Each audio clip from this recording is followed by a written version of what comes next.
Hi, everyone. Welcome. Thanks so much for joining us on the Good News Podcast. This is, for me, one of the most significant episodes that we've ever done. This is an exclusive interview with our Chief of Police, Chief Nishaan, and his Deputy Chief, Chief Marc Andrews. Two amazing men, and so grateful for their leadership in our city.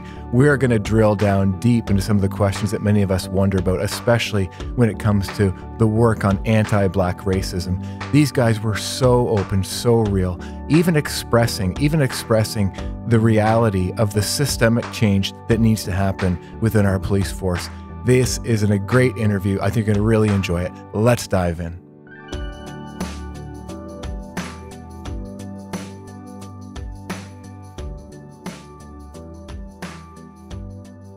Well, hi, everybody. I don't know that excited is a strong enough word for how I feel about having a conversation today. That's so very important with Gwyn Chapman, who many will know. Gwyn is a community leader, and she has been working around anti-Black racism for years, from grassroots, from high leadership levels, with communities all around North America. So, Gwyn, love you so much, and thanks again for being a part of this conversation today. We also have the Chief of Peel Police, Duraiappah, and Deputy Chief Marc Andrews, both incredible leaders, and grateful for their openness to this conversation today. So, guys, let's just kind of jump right in if we could. And I think for people to get to know you a little bit on a human level, if I could say, would be really helpful just to start. So, just a brief introduction of yourselves, who you are, how you got here, and that would be just a great place to start today if we could.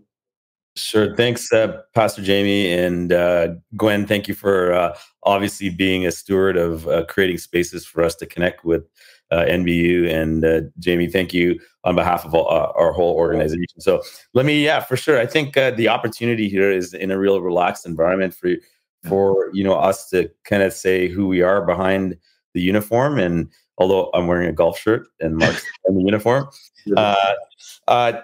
so this I've had the honor of being the chief here at Peel Police and working with Marc and an amazing team of 3,200 people at Peel Police. We're the fourth largest municipal police agency in Canada, and we've got the second and third largest cities in one region right in here, Peel to Police.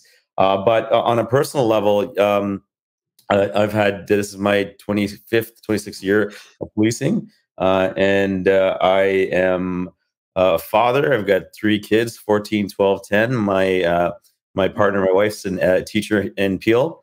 And I was born in Sri Lanka, immigrated to Canada. And my mom, one of the first jobs she got was in Mississauga. So we moved to the west end of the GTA and have been here since.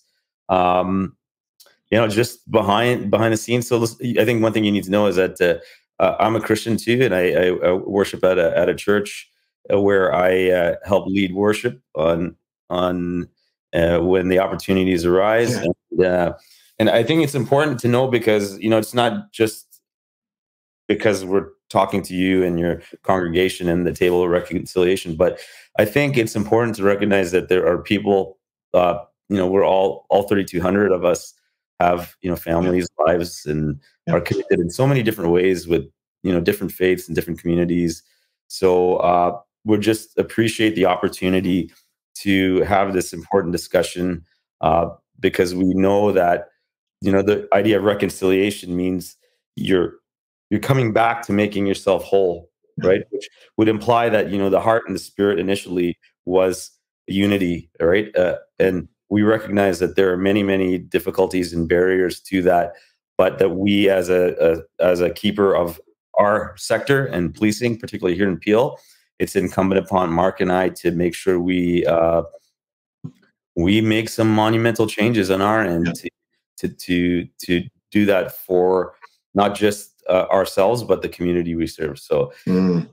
I guess that was the speed dating version of introducing. That was awesome. Oh my goodness. Thanks so much, Nishaan. And Marc, how about yourself? So, thank you. And I want to echo the Chief's comments, thanking you, Gwyn, for again, creating an environment where we can connect with members of our community. And thank you, Pastor, for moderating this and, presenting this platform for us to be on, because anytime we can connect with our community, we want to do that. And it's a critical piece of what we're trying to do here going forward, having real, honest, open dialogue with our community, and not just speaking, not talking to our community, but listening and hearing them as well. Mm-hmm. So, I'm a Jamaican Canadian. I was born in Jamaica. Immigrated to Canada when I was 13. Grew up in Mississauga, I'm rooted in this community. There's a long sort of history there, but I've been with Peel for 32 years now. I'm in my 32nd year. I live in Brampton. I live at the north end of Brampton, not far from you, Pastor Jamie. I've been a member of the executive for just over 3 years, and since Nish got here and started forming what is, in my opinion, and I know I'm biased, the best executive leadership policing team in Canada. We have committed to doing some really groundbreaking, paradigm shifting work, and we're doing that in collaboration with our community. We're not doing that and sort of presenting it as a fait accompli to our community. Yeah. We're working with our community to co-construct and build solutions to the challenges. I love this community. It's 1.5 million people. It's the most diverse, dynamic community in Canada. It has the most to offer. It is, and I've been to every province and territory in Canada, and nothing can compare to the community we have here. And we have an opportunity to be leaders in a multitude of fields. One of them is policing. Yeah. Oh, thanks so much to you both. And I just want to say amen. I love Brampton and Peel, and our family feels like we've been positioned here intentionally and have been for many years and continue to be blessed to be here. And I love, Marc, that I think you're okay to be biased, that we have the best police force, and we want to say thanks for trying to build that together, guys, so much. And Gwyn and I are just going to go back and forth here with some questions, Gwyn. So if you want to go ahead on the next question, that'd be awesome. Yes, thank you. Thank you very much. Do we call you Pastor Jamie, or is it Jamie this morning? Jamie, just Jamie. Yeah, just Jamie. Yeah. Okay, that's wonderful. So, the first time I heard Chief Nish on a call, having a conversation with the community, I was really impressed, because I've been around for some decades. I don't really show my age, but been around.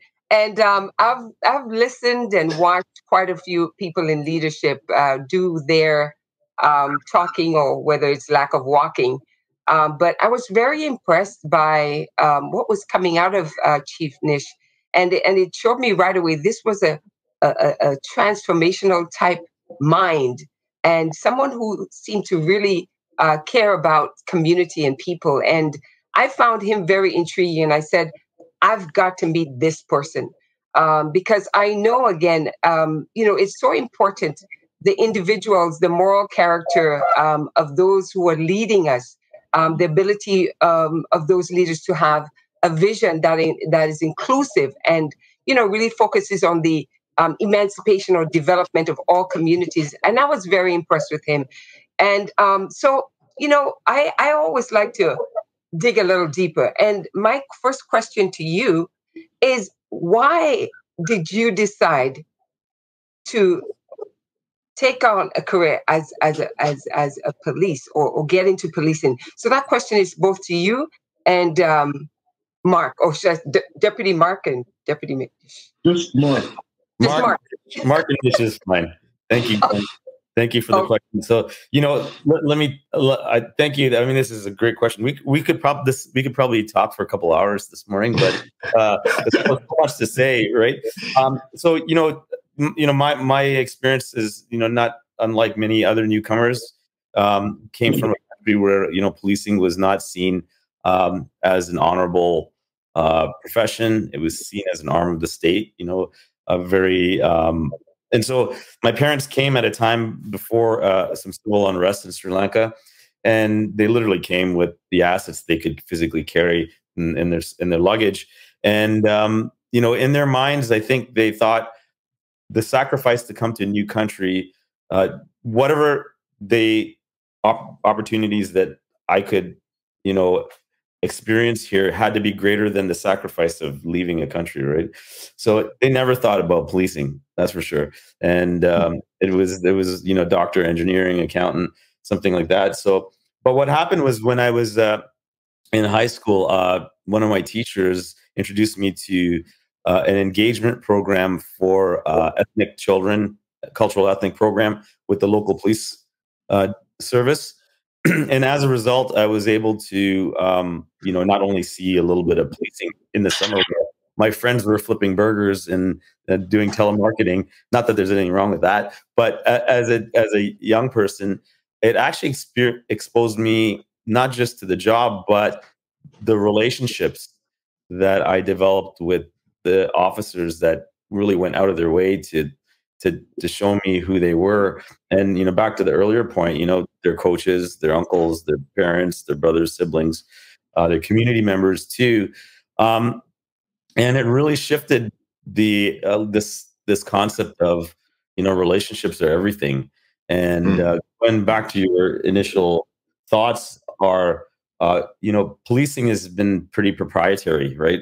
The traditional model where, the chief says, this is how we do it. We know what's best. And really in crisis, in emergencies, that's where we do our best. But the reality is we have to be informed by the public and community we serve in order to properly serve them. And that's a shift in mentality, which is not easy for police leaders to see how we interact with the community we serve. And so the reason I say that is because it's based on relationships. And all day long, Jamie, if you asked us to speak to your congregation, we do that because the listening part that Marc mentioned is how we tailor our service delivery and develop understanding of the lived experiences of those in our community. And both Marc and I have our own as immigrants too, and we've all experienced. I've experienced systemic and real racism in my life as a young person, and I've seen how it can manifest itself in a variety of systems. So, at any rate, relationships would turn me on to policing, Gwyn. That's awesome, Marc. So my journey to policing is a little convoluted, but as I told you earlier, I was born in Jamaica, and my mom was 16 when she had me, and based on stereotypical thinking, being born to a single teenage mother in rural Jamaica in relative poverty, there would be a particular outcome. Fortunately, that didn't occur, and I understood how fortunate I was when my mother came to Canada and I came several years later. And as an outfall of that, I've always been very grateful for the way that my life has unfolded, and I felt a real responsibility to give back, and my opportunity to combine that desire to give back and to better my adopted country. I joined the military. I became a combat arms infantry officer, and I loved what I was doing. And I was actually in Cyprus on a UN peacekeeping tour when there was a shooting involving a young Black man by the name of Wade Lawson in 1988. I was in Cyprus, and I was on a peacekeeping mission in Cyprus and Lebanon at the time, and I realized that while I was trying to keep the peace between warring factions in another country, there was conflict in my hometown. And at that point, I made the decision that, here was an opportunity to not only give back, but to contribute in a really positive way as a police officer. And that precipitated my decision to leave the military, which I loved and I still love, but as an opportunity to really, really commit to helping build the community that adopted me and has given me so much. Wow. Thank you both. Yeah. I just feel blessed to hear your how God has worked in your life to bring you to where you are today. Everyone's got a story, and it's so powerful to hear. And I mean, I think often when we think about police officers, when people don't know a police officer, they just see the uniform and the badge, and there's human beings, like behind it, and it just is so helpful to hear this. And I just want to echo what Nish and Marc are saying, friends, as you're watching this, as you're listening to this. If you got questions or want to talk to police officers or force or Peel Regional Police, reach out, ask the questions. We want to open up the dialogue. I think it takes that's one of the things we're learning in this series of Table of Reconciliation. Let's come to the table together. Let's be human together. Let's talk together. And it's amazing what happens when we do that.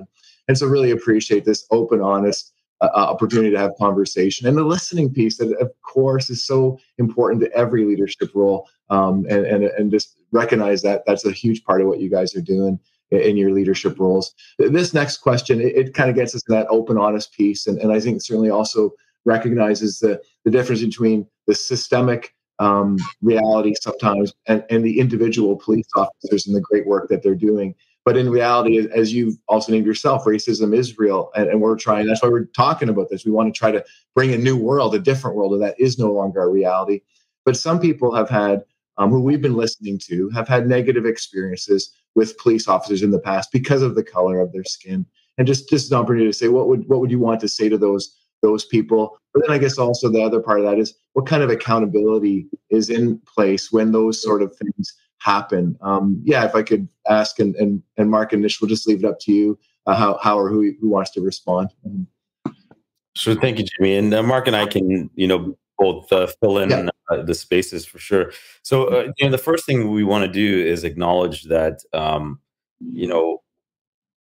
racism exists, systemic racism exists. It exists anti-Black, anti-Indigenous, anti-immigrant, manifests itself in all systems, inclusive at a systemic level in policing. At an individual level, let me tell you, we know people have had experiences that they know in their hearts were rooted in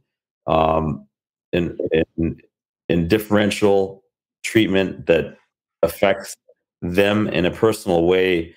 And the intersection point might have been with somebody in uniform. And one of the things that Marc and I say is that we need to acknowledge people's reality and experience, right? By just performatively saying, okay, we heard you, and then trying to move on and fix it is not the right approach. Developing a mutual understanding and respecting people's experiences allow for a shared sense of value from which we can then try to move on. So, I think we want to say, to people who've had that experience, sorry, we're sorry. And we know that we, as the leaders of our system, it's on Marc and my shoulders, my team, the entire organization, to fix the gaps and change it, to create a narrative in a space that builds confidence in our community. I think I mentioned it before. Change takes time. But I think hearing from Marc and I at the highest level to say, we acknowledge that systemic racism, anti-Black racism exists, and we're going to make every effort to squeeze it out of the system. And we are making some real, thoughtful and meaningful changes here in Peel that, frankly, aren't happening everywhere. There's a desire across police leaders to see change, but frankly, we're not going to wait. we're gonna do it. I also want to acknowledge that we have 3,200 amazing people here. You know, we had hired 167 officers last year, and 56% of them were racialized, 51% female. The reflection of who and what things look like is changing, and it does take time because we're unraveling, decades. Marc talked about an incident from 1988, which still hurts our community, right? We frankly have decades of things to unravel, right? And we're not going to always get it right. But I think for those that have had an experience with an officer, they need to hear right from myself and Marc is that I hope they really see the heart and confidence that we intend on making a change in our system. Health needs to do their part, education system, all the other systems need to do their part. We're gonna do ours here in Peel. Marc, your thoughts? Yeah, cool. Absolutely, Chief. And you know what? I'd like to echo the statement you made about acknowledging and saying that we're sorry for those negative experiences, and acknowledging that racism, anti-Black racism, anti-Indigenous racism, they exist, and they exist in every facet of our community, and the work to squeeze racism and systemic racism out of our institutions is a long time coming, and it will still take time.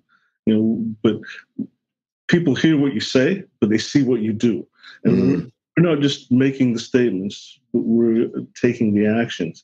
Whether it's the work we're doing in terms of the hiring, localized hiring that reflects our community, our work with the OHRC and the MOU that we're building that's groundbreaking in policing, Canadian policing. These are steps that we're taking, but we're also working to connect with our community in a way that goes beyond the sort of performative. We're not checking boxes. The chief likes to say, we're not going and having a schmooze with someone and we're having a patty and and doing hand holding and taking the photos and then going back to business as usual.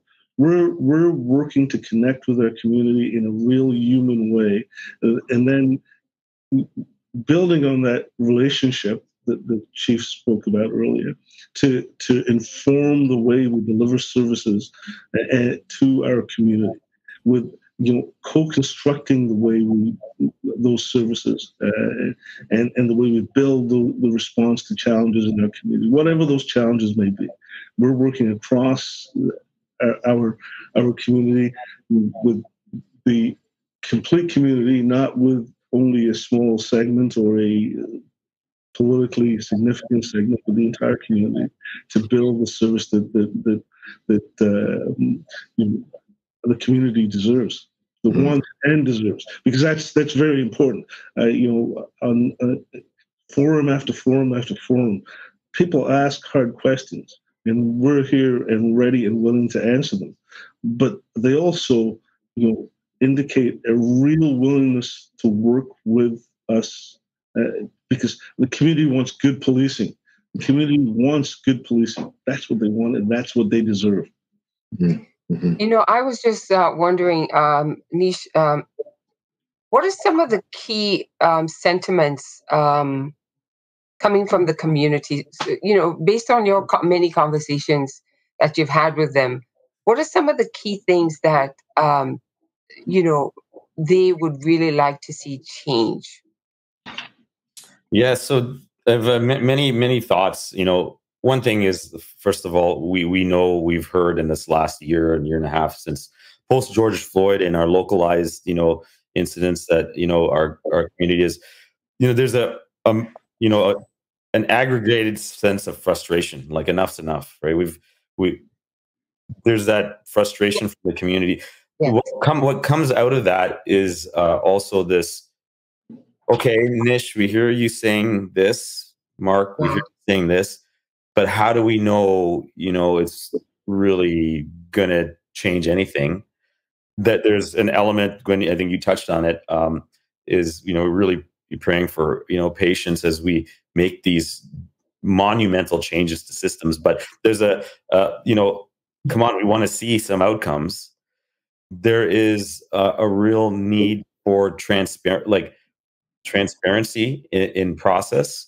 So for so long, that whole piece of accountability, which you asked upon before, is one which there's a real desire for people to not just have, process take its course and close the book on accountability, but they want to really have insight as to what's changed, why, the explanation, the engagement.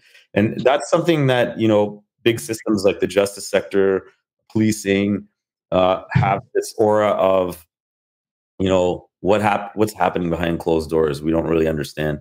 I think a lot of people now want to be at the table, right, to help change these systems. Marc mentioned to it, the co-creating in development of programs, and there's also a real feel that that we need to, the responsibility that's on us needs to be there. We've also seen to an extreme. Well, this is why this is so important. The ability to have dialogue is because we need to listen to the hurt and the experiences that people have had for the purposes of reconciliation, in order to make the appropriate changes so we can have the desired outcomes actually come to fruition. But in the midst of that, we also are hearing people that, I think they just want to burn some systems right to the ground, right? And so there's a wide range of, in that space, having people that are willing to tell, say, Nish and Marc, we don't like this. This is our experience. What are you going to do about it? We're cautiously optimistic. We'll work with you to see change. And those are the people we need, right? Like, we own the work to make the systems right, but we also need people who are willing to come alongside of us to see us through. Wow. I'm so grateful for Gwyn Chapman, who also joined us in this conversation. She is a leader in our city when it comes to these conversations around equality and racial justice, and so grateful for her. I'm sure you enjoyed her presence as well in this conversation. I think one of the things that really struck me from what the chief and the deputy chief offered was the genuine apology for those who have experienced challenge with some of the policing sometimes, and just to be so real and say sorry for that, and also the commitment to make the change that's going to make it all better, to work towards a better reality for all of us, for this community and within our policing. So thanks to these two fine leaders. I hope you can join us next week as we continue this conversation. Believe me, it's just as good as today was.